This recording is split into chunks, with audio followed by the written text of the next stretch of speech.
Good morning, good afternoon, good evening, wherever you are on this planet, and welcome to our SETI Live.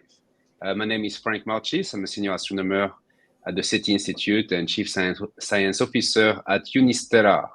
So today we are going to have a short SETI Live to talk about the prospect of settling on the moon, on Mars, and elsewhere in our galaxy or in our solar system, and how this requires an urgent conversation about issues such as labor laws, reproductive rights, etc. And for this, we invited Erika Nesvold. Hello, Erika. How are you? I'm great. Great to be here. So Erika is a computational astrophysicist, game developer, member of a team behind the Universe Sandbox, a physics-based space simulator. She's also co-founder of the JustSpace Alliance, a nonprofit organization that works for a more inclusive and ethical future in space. And she's a co-editor of Reclaiming Space, a collection of essays that explore similar themes. But the reason we invited you today is to talk about your recent book. Can you show us the book and Yes. tell us a bit more about it? It's right here. Off Earth.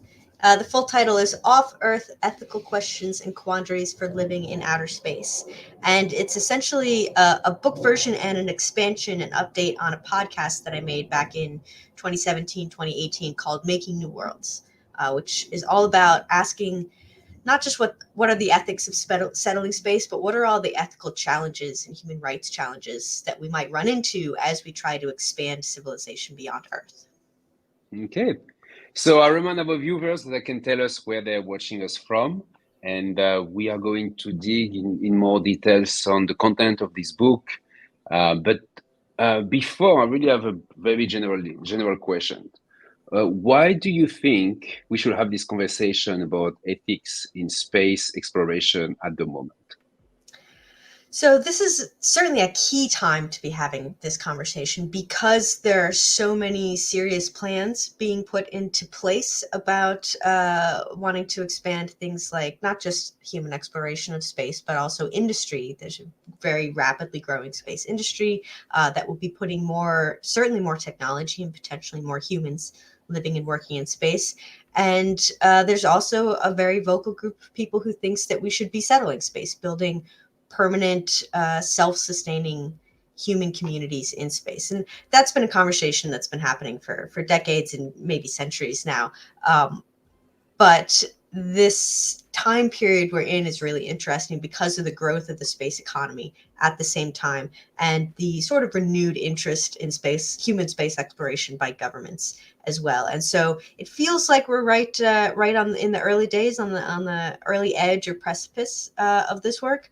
On the other hand, even if I knew for a fact that space settlement wasn't going to happen for generations, I think it's still an important time to talk about these issues because I don't think there's any time that's too early to worry about the lives and health and justice of future generations, whether that's on Earth or in space.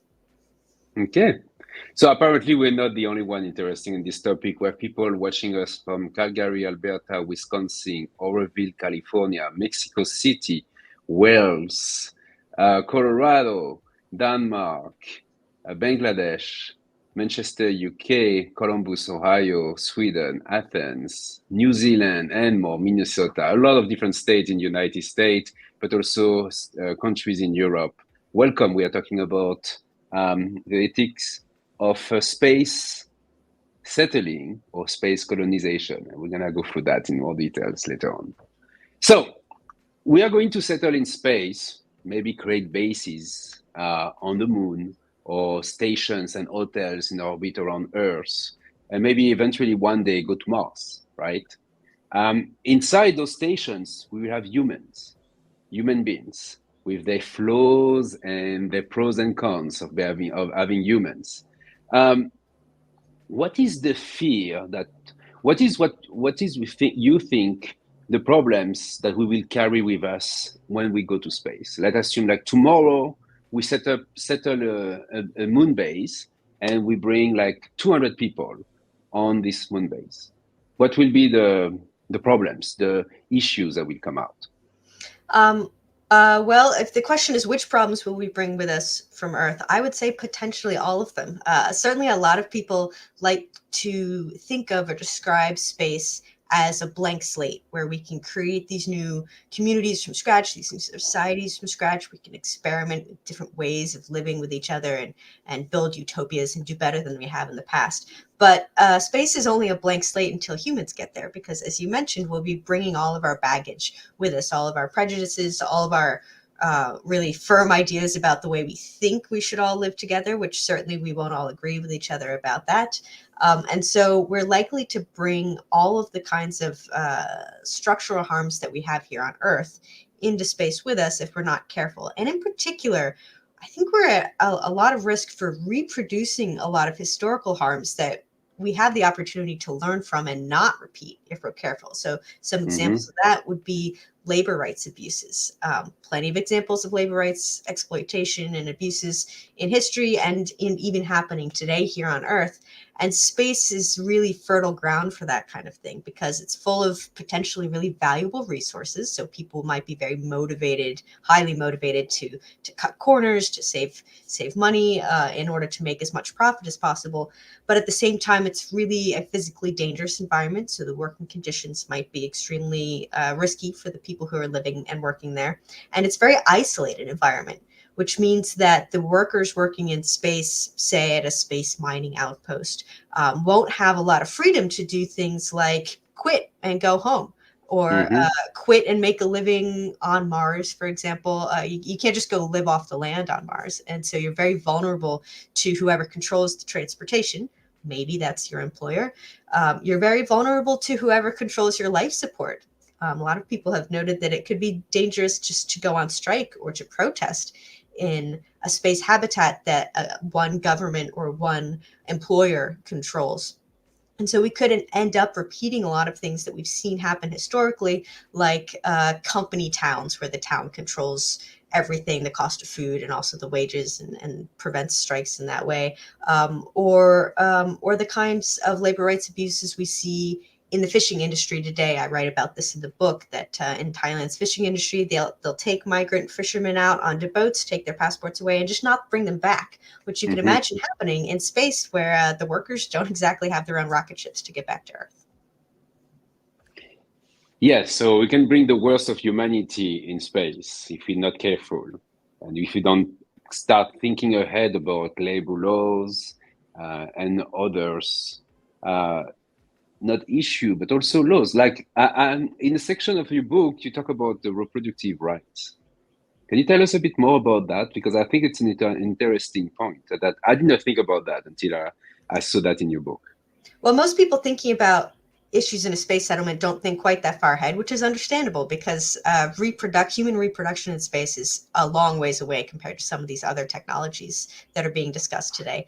And one of the first ethical challenges when it comes to human reproduction in space is that we don't know if it's possible. Right? We have not studied this enough to know whether it's even possible to grow healthy children in space. And we don't even really know how to figure that out in an ethical way, because most bioethicists will tell you it's very discouraged to experiment on pregnant people and their fetuses. In particular, the unborn children can't consent and fetuses can't consent, and so there's a lot of ethical complications of even figuring out if this can be done.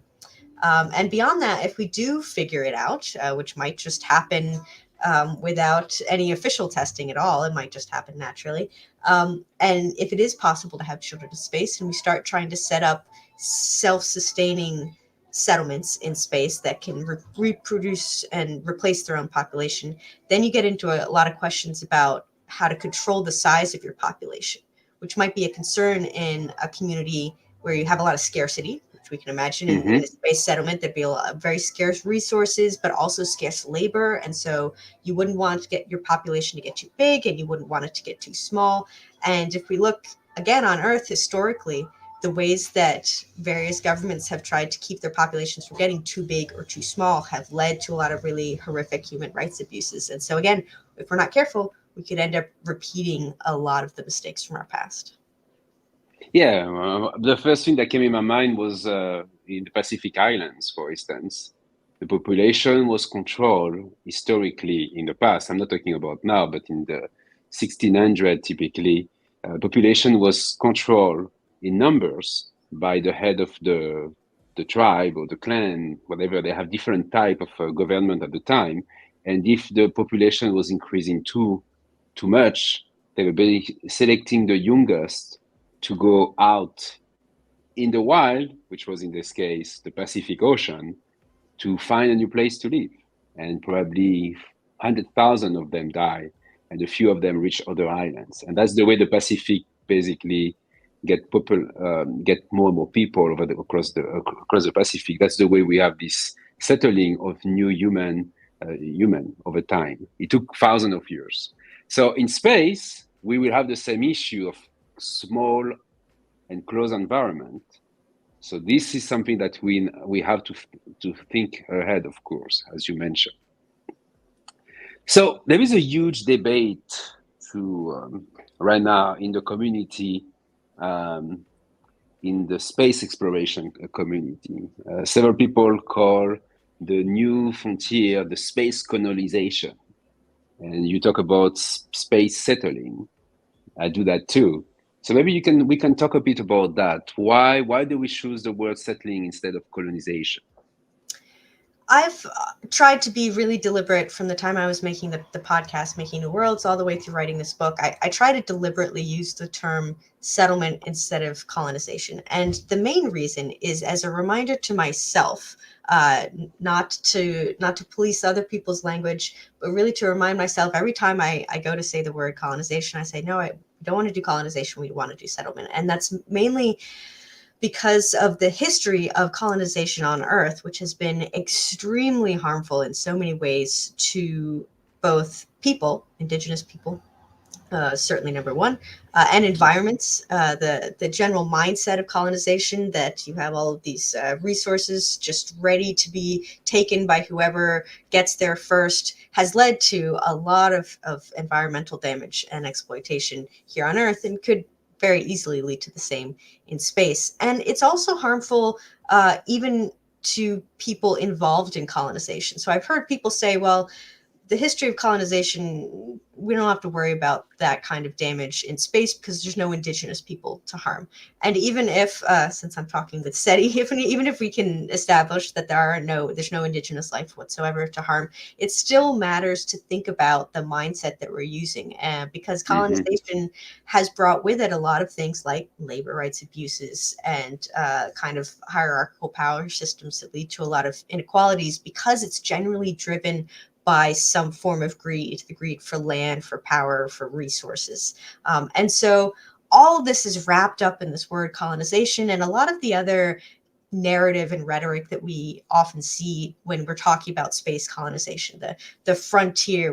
I've heard people talk about spaces like the wild, wild west all over again, which all draw on this American, very American mythology of the way that European settlers expanded across North America. And again, mythology makes it sound bright and shiny and a thing to repeat in space. But if you actually look at the history, there's a lot of damage involved too. So we need to be careful and think about what parts of history do we actually want to bring with us and what parts do we want to avoid repeating. And I'll note, settlement's not a perfect word either. I mean, there's a lot of political issues that are using the term settlement on Earth today. There's no perfect term, and it's not getting the word right that matters. Because we can say settlement all day, but if we're still doing colonization, then we're going to still be doing the same kinds of harm. So I mostly use it as a reminder to myself, but we still have to be thinking about all the issues behind these words, not just trying to figure out the right word to use.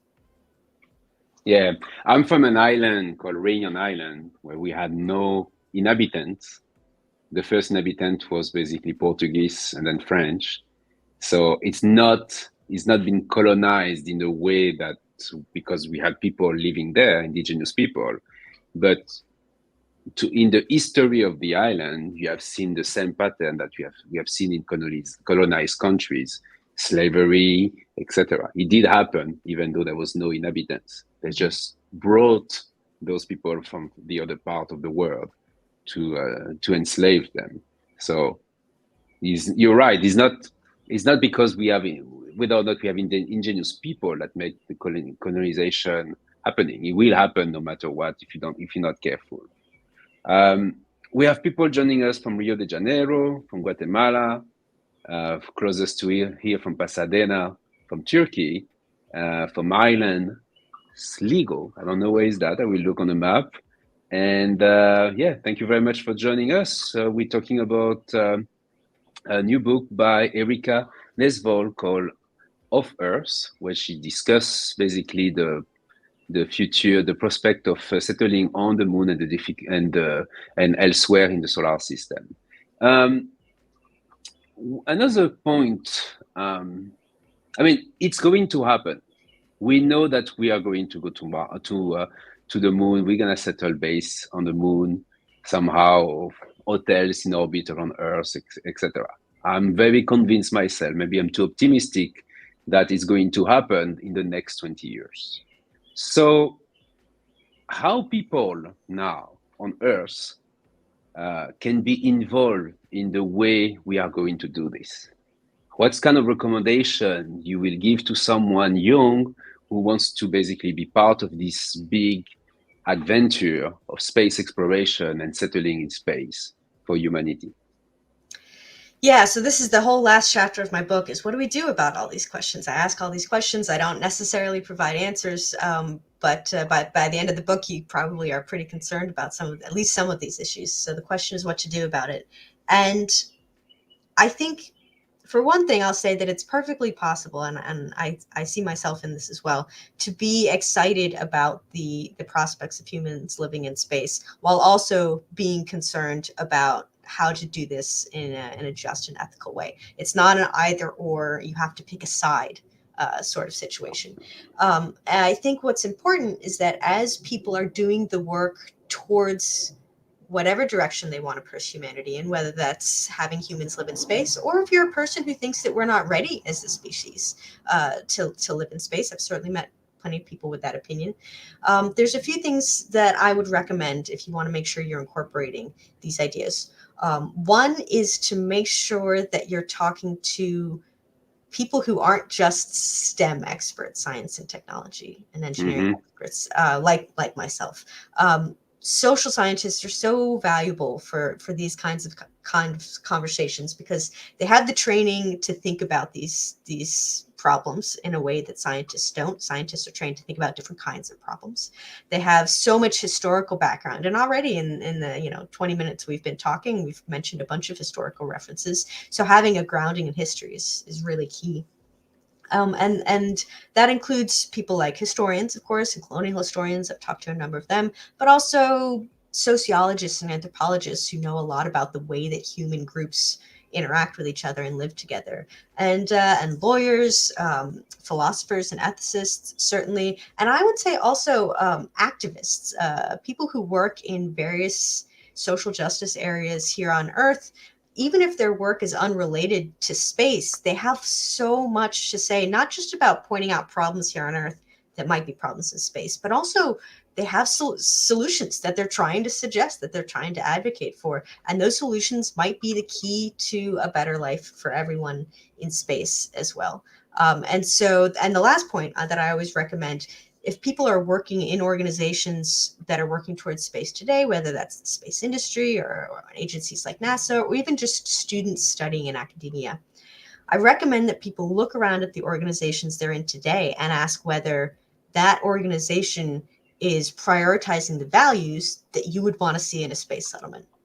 Is everyone's labor being treated fairly and compensated fairly? Are you interacting with the land that you're on in a just way for future generations? Look at those questions and see what you can do today to make a more ethical world today, because those are the systems that we're going to be perpetuating in space. So that's my advice in a quick little bundle right there. So we're going to take some questions from the audience. So please feel free to post them. In the meantime, I'm going to see if we have already some, but I have very a very naive question, but it's not a naive question. It's like, what kind of science fiction book or movie you would like to see as a future for humanity? Do you want a Star Wars or a Star Trek? Do you want The Expanse? What future you will like personally? Well, I certainly grew up on Star Trek, and it's one of the more utopian visions of humans living in space of all of the science fiction that's very popular. And part of that is because stories are more interesting when there's conflict, and so we have a lot of stories that explore dystopian futures like Star Wars. So Hmm. that's just the way our fiction is. But science fiction serves a really important purpose in this conversation, because science fiction writers have been doing the work of asking, what kind of horrible situations could we end up building for ourselves in space if we're not careful. They've been asking those questions longer than people have been going to space. And so I really enjoy science fiction, and the ones you mentioned. I read and watched The Expanse because I'd been having these conversations on my podcast, and people kept Hmm. bringing it up. And I went, well, I guess if I want to talk about this kind of thing in an educated way, I need to watch The Expanse. Um, the Expanse isn't exactly a perfect world, but it is filled with people who are recognizing the problems in their systems and fighting for a better future. And that's the key. I don't think utopia is possible for humans. Even though I consider myself an optimist, I'm not that much of an optimist. What I really hope for is that we all make a deliberate effort to learn from the mistakes of our past here on Earth, because it would just be such a waste to repeat them. Um, all those historians would have done all that work for nothing. And that when we do inevitably make mistakes in the future in space, I hope that we can recognize them and learn from them and address the harms that are caused. That's really what the kind of future that I'm hoping for. Hmm. To take us more in the direction of a Star Trek, and just be striving in that direction at all times, even if we're never going to quite get to a perfect replicator filled world. Yeah, we say that in The Expanse or in Star Trek, the world is not perfect, but there is a fight. There is fights, arguments to make it better, Mhm. and that's important. Nobody has given up, basically, Right. or only the one who really truly took advantage of the system are basically quiet. But the rest, they are fighting for the rights of other species, of the right of their own planet, mini worlds of their own planet to exist, which Yeah. I like in The Expanse to watch and to read Yes. about. Yes. Um, so we have been sending in space, in a wide majority, a lot of ex-military, super trained, male in general, human astronauts, right? That's basically what has been done over the past 40 years or something like that. There is a change. Okay, we can see my good friend Cyan Proctor went to space. You have a lot of example now, or new project, new missions to send a broad and diverse type of human to space. Do you think this is a significant step for space exploration and to make it more equitable? I think we should certainly have the goal as a species to make space more accessible to everyone. I don't think we're ever going to get to the point, at least certainly not within our lifetimes, that anyone who wants to go to space will be able to. But I would really hope that we could see space travelers be more representative of the population of our species on Earth. And in particular, I think if we're getting to the point where we're not just sending out explorers who will then come back to Earth, but if we reach the point where we're sending out people to live in space, live out their lives in space, and to build new populations together in space, I think it'll be really important how we decide who gets to go and live in these space settlements, which is a question that we're already asking today when it comes to just who's going to get to go for a visit. Those questions will become more important as people go to live there permanently. And they're not easy questions to answer. I've seen this myself in conversations about how different groups are making these decisions today. NASA is certainly trying to get more diverse in some ways than they have been historically. Of course, they started with military test pilots, and at the time that meant very fit, able-bodied white men. American or Soviet men were the ones who started going to space. They have been getting more diverse in terms of gender and race over time, but they still have this history that's attached to the population of astronauts. The private space industry, because it's younger, has been able to be more diverse. On the other hand, the private space industry selects people to go to space based on a different set of criteria, mostly revolving around whether you can afford to buy a ticket or whether you can be picked by someone who wants to buy you a ticket. And so that's not a great way to filter the Earth's population either. And so I don't think we've found a good system for this yet. And a lot of this goes back to why we're going to space. Are we sending people to space because they need to do incredibly difficult physical activities? Not exactly. And so there's a lot of questions about disabled space travelers and whether we should be focusing on developing technology to make space more accessible in that sense, because there's plenty of people who would make excellent astronauts who just need some technological adaptations, and they would never pass NASA's current physical tests. But do we need them to? They're not going to be running marathons in space or climbing mountains. There's another set of criteria perhaps that we need. And there's questions about, do we need to have a perfect representation of humans on Earth? Do they need to be representative of the countries that they come from? What do we do about the fact that the rich people are going to have access to space through the private industry before the rest of us do? All very complex questions that relate to a lot of our motivations for going to space in the first place. Okay. We're going to take some questions and then have a final question for you. One very simple question from Evan Martin. Is your book available on Audible? Thank you, Evan. Excellent question. Not at this time. My publisher, MIT Press, has not indicated to me that they are planning to make an audiobook anytime soon. But thank you for asking, because I'm passing along. Every time someone asks me that, I let my publisher know, and we'll see if we tip over the threshold to get that to happen. And who will narrate it? You? I will have to see. I did a podcast, so I know I can speak into a microphone, but the podcast was a lot of work. I have a lot of respect for audiobook narrators, I have to say. All right. Another question from Fernando de la Torre. If USA, Russia, China, and Europe send humans to the moon, what may happen? Will they be willing to form a community or separate communities? What do you think is going to happen? That's a great question, Fernando. I think this is a great example of how space is not so much a blank slate as an opportunity for us to just keep repeating the same structures we have here on Earth. The human exploration of space has been driven by national competition since the beginning of the space race, right? And so I think we're probably going to keep repeating that pattern for a while. You see this in the way that modern space law is talked about, the Artemis Accords. The US is sort of gathering up like-minded nations to sign on to the Artemis Accords, and there'll certainly be a lot of cooperation between those countries in space. That's what the Artemis Accords are for, to help that cooperation. But other countries like Russia and China have really criticized the way that the Artemis Accords were developed.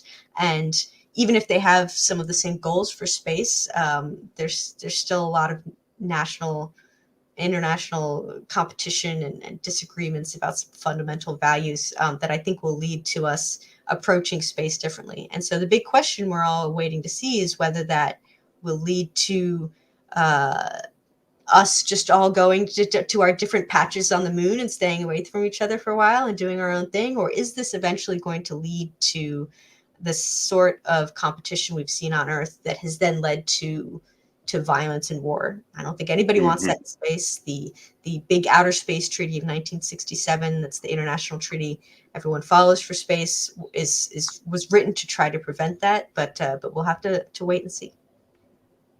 Yeah, that's also an answer to the question from Genghis Galahad, about should space be treated like protected US national park, or shall we basically let everybody do what they want and hope for the best?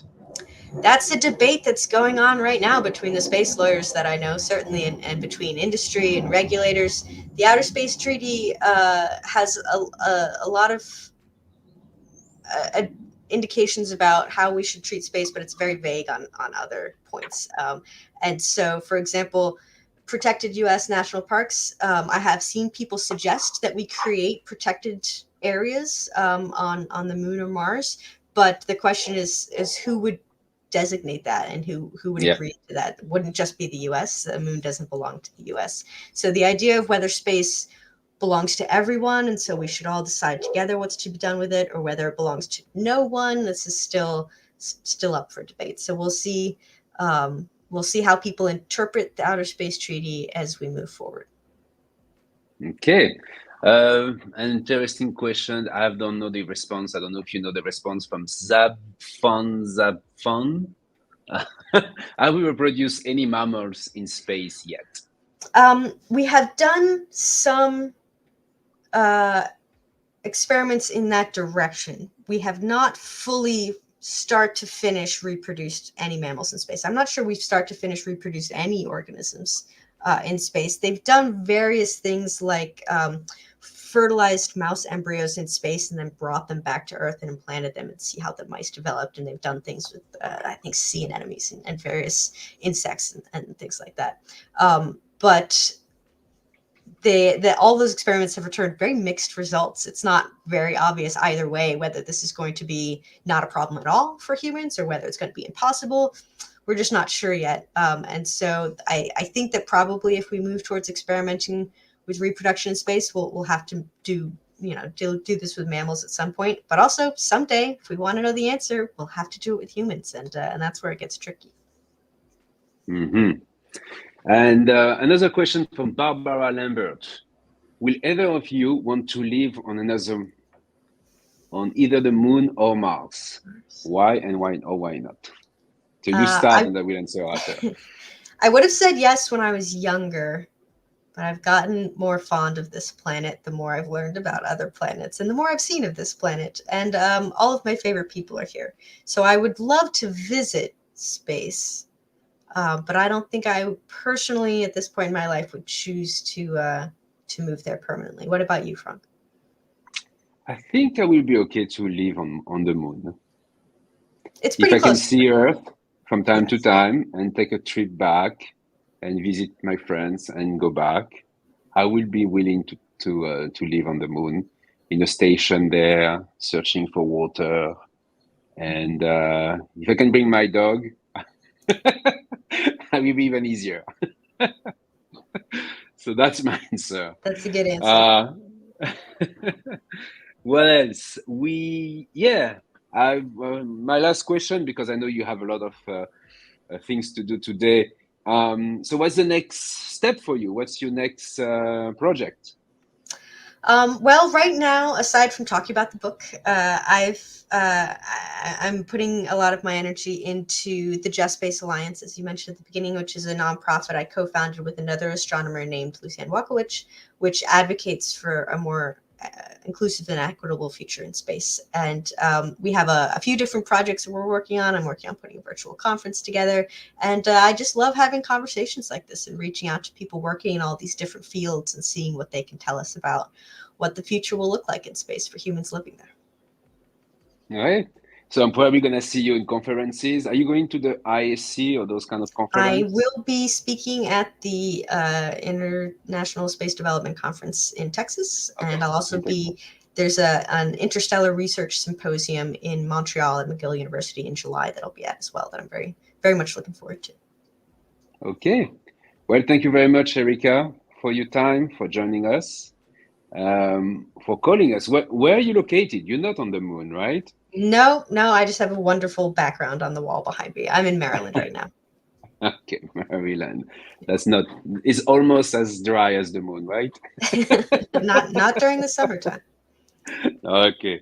Well, I hope to see you in person very soon. We used to work together in 2016. Right. You remember? Yep.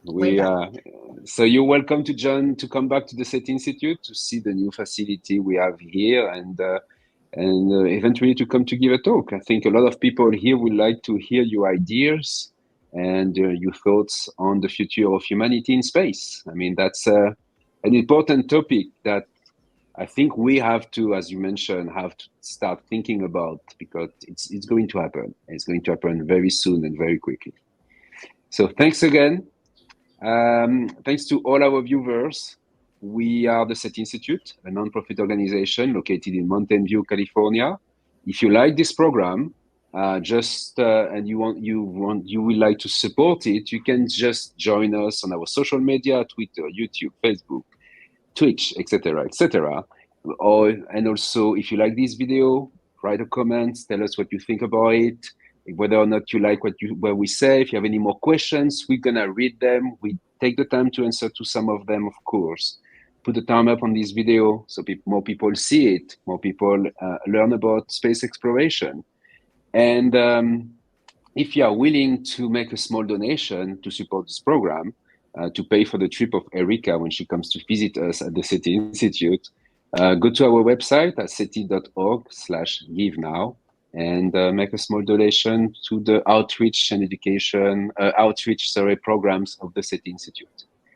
Thank you very much, everybody. Have a good day, night, evening, and see you soon somewhere on this planet. Bye-bye.